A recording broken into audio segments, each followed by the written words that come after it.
O burr, po veç sa i ke deklasu vetë Allahun tënd, se nëse të vrati pas ka qeni prishur që nga mujësiu, si po thu ti, atëherë Kurani del falco.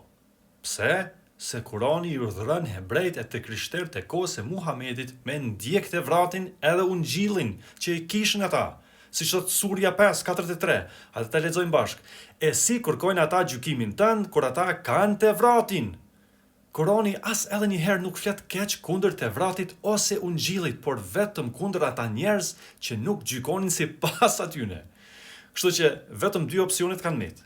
Opsioni 1, ungjilli edhe të vrati kanë qenë të prishur. Po atëherë Kurani është falso se Allahu i paska urdhëruar njerëzit me ndjek libra të korruptuara.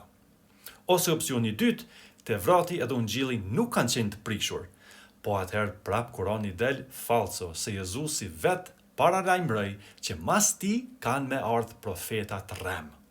Secili opsion nuk është mirë për juve.